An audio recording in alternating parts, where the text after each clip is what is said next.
Hello and welcome to this season that was, brought to you by AAMI, Riley Beveridge and Kane Cornes with you. And Kane, today we're going to be looking at Melbourne's 2024 season. I think going into the off-season, Kane, there's no side with more questions and more concerns hanging over them than the D's. Yeah, and 12 months ago it was probably the same. So 12 months ago, I think, what's Melbourne going to do? Are they going to trade Clayton Oliver? What are they going to do with their culture? How are they going to handle this? They doubled down on it. They said it was really strong. Clayton Oliver came back, played the first game of the season, which was a bit of a surprise. But now they find themselves in a worse position, I think, with where they were 12 months ago, and they've got some serious decisions that will shape their next 5 years at the footy club. They certainly do. It's going to be a big summer for the D's. Let's start with some positives, and I think they found one in Trent Rivers and him going through the midfield, particularly after Christian Petrarca went down with injury. So he averaged 23 disposals and 4.5 clearances a game after King's birthday. He has some Christian Petrarca about him through the midfield. No, I loved this season. It was a really wise move to do that, and I just think they needed something through their midfield. Very much one-dimensional. All the players they're really good in the contest, good tacklers, win their own share of contested footy and clearance, but they didn't have this outside run and spread that Rivers provides. So the other positive, I think, along with him, and he plays into this, is that they're under 23s. There's a core group of 7 or 8 that's really strong. Great. And when you look at that, like Van Ryan's going to be a player. Disco Turner's going to be a player. Cozzy Pickett is still young. Rivers is there. We know about Windsor. We know about Tholstrup. So I just think there's enough there, 7 or 8 players that I think they look really professional and hungry, that you can build this team around. Yeah, say what you will about Melbourne. They continually go back to the draft and continually nail the draft as well.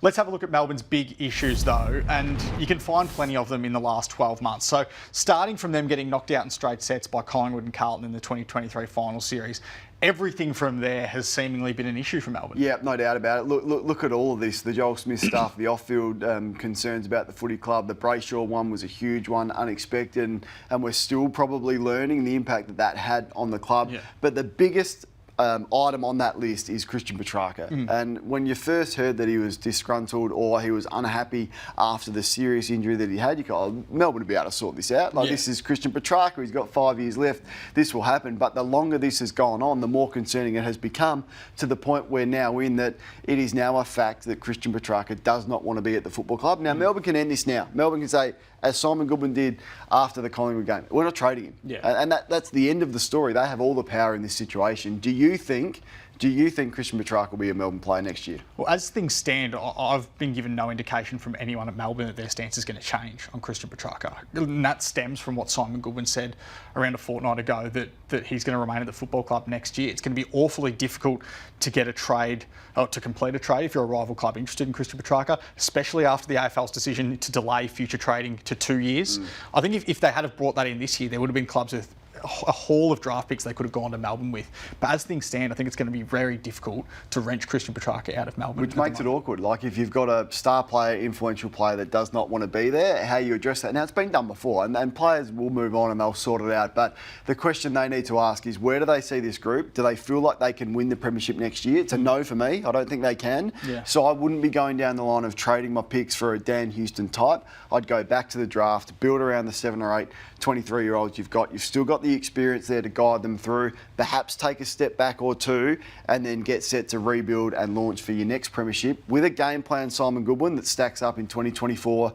He's got to evolve his game style. It's too defensive. He doesn't take any risks. They can't move the ball still. That's the biggest issue. So for me, sort out Petrarca and challenge Simon Goodwin on his game plan and have a game plan that stacks up in modern football. Let's have a look at Melbourne's moment of the season. It came back in round 8 when Bailey Fritsch kicked this late goal.